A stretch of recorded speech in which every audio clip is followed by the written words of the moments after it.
Trigonometria, inclinação de rampas. Albert Einstein: a matemática não mente. Mente quem faz mau uso dela.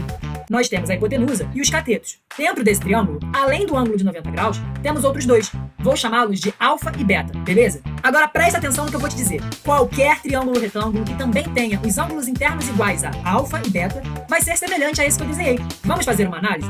Tá vendo o ângulo alfa? Esse cateto que está aí na direita é oposto a esse ângulo, enquanto o cateto que está embaixo é coladinho no alfa, certo? Por esse motivo, chamamos esses catetos respectivamente de cateto oposto e de cateto adjacente ao ângulo alfa. Se liga que esses nomes, oposto e adjacente, dependem do ângulo que eu estou avaliando. Se estivéssemos considerando o ângulo beta, o cateto oposto e o cateto adjacente seriam justamente o contrário do que está aí. Faz sentido? O cateto que é oposto a um ângulo não vai ser oposto ao outro. Então vou até acrescentar uma legenda para você. Nesse exemplo, estamos olhando para o ângulo alfa. Lembra daquele papo de todos os triângulos com ângulos internos iguais a 90 graus, alfa e beta, serem semelhantes entre si? Esses triângulos semelhantes podem ter os lados com tamanhos diferentes, mas algumas coisas sempre serão iguais. Por exemplo, a razão entre o cateto oposto a alfa e a hipotenusa é sempre a mesma. Tá confuso? Deixa eu desenhar. Colocamos para você um triângulo com ângulos de 90 graus e alfa, destacando o cateto oposto ao ângulo alfa e a hipotenusa.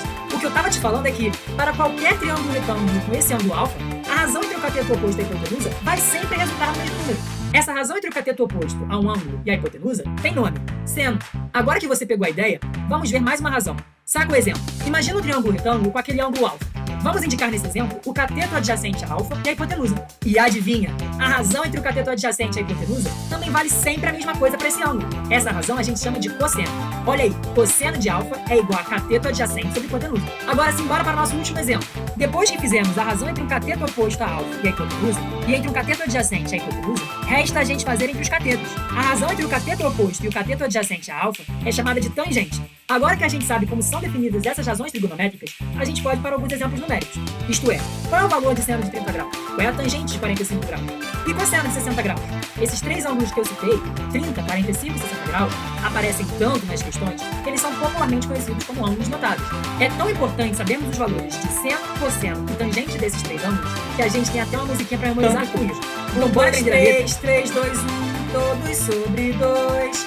Você põe a raiz no 3 e no 2. Hey, a tangente é diferente, veja só você. Raiz de 3 sobre 3, raiz de 3. Introdução. A construção de rampas de acesso é fundamental para garantir a mobilidade e a inclusão de todas as pessoas, especialmente aquelas com deficiência ou mobilidade reduzida. Para isso, é essencial seguir as normas técnicas de acessibilidade, como a ABNT-NBR 9050, que estabelece medidas e limites de inclinações seguras. Nesse trabalho, irei apresentar as medições de uma rampa, o cálculo de sua inclinação e a verificação de conformidade com a norma, demonstrando a importância de um projeto acessível e adequado às necessidades de todos os usuários. A rampa que iremos analisar possui 0,90 metros de altura, que seria a diferença do nível entre o começo e o final da rampa, e de comprimento horizontal seria de 9,0 metros, que é a projeção no solo. A fórmula para o cálculo da inclinação será a inclinação igual a altura sobre o comprimento multiplicado por 100. Passando para as medidas corretas, ficaria I é igual a 0,09 sobre 9,0 multiplicado por 100. Inclinação é igual a 0,10 multiplicado por 100, que é igual a 10%. Ou seja, a rampa possui uma inclinação de 10%. Cálculo do ângulo. A rampa forma um triângulo retângulo, onde a altura é o lado vertical, a base é o lado horizontal e o ângulo é o ângulo da rampa em relação ao chão. A tangente do ângulo é igual ao cateto oposto sobre o adjacente, que seria a altura sobre o comprimento. Como a tangente de um ângulo é 0,10, precisamos descobrir que ângulo tem essa tangente. Para isso, iremos utilizar o arquitã. O ângulo é igual a arquitã, que é igual a 0,10. Então, o ângulo é igual a 5,71 graus. Após efetuar o cálculo, percebemos que a rampa possui um ângulo de 5,7 graus. Agora, precisamos passar nossas medidas para as normas ABNT e conferir se os nossos resultados batem com as normas.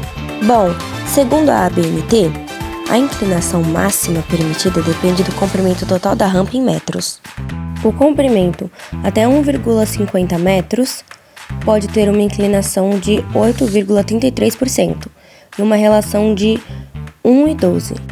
O comprimento de 1,51 metros a 3 metros pode ter uma inclinação de 6,25% e uma relação de 1,16. Quando o comprimento for de 0,1 metros a 9 metros, a inclinação será de 5% e a relação de 1,20.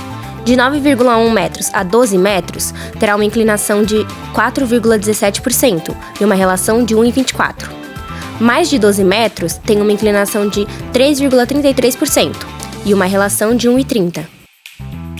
A norma ABNT-NBR 9050 define que rampas de até 9 metros de comprimento podem ter no máximo 5% de inclinação para serem acessíveis. A rampa analisada tem 9 metros de base e 10% de inclinação, ou seja, o dobro do permitido. A rampa não atende à norma, pois é muito íngreme para pessoas com mobilidade reduzida. Para estar dentro da regra, ela deveria subir no máximo 0,45 metros e não 0,9 metros.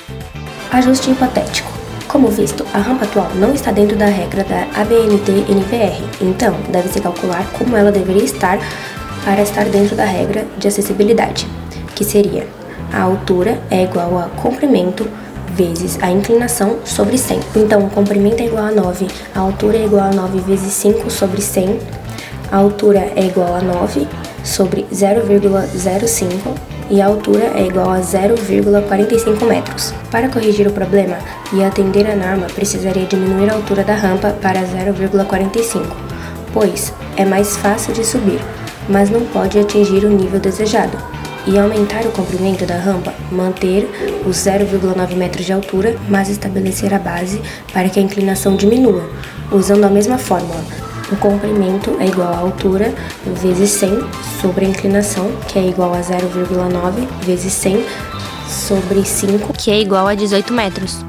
Agora, para concluir, irei mostrar uma tabela com os resultados. Item e valores. A altura é 0,90 metros, o comprimento é 0,9 metros, a inclinação é 10%, o ângulo é de 5,7 graus, a norma da ABNT-NBR 9050 é 5% e se atende ou não à norma.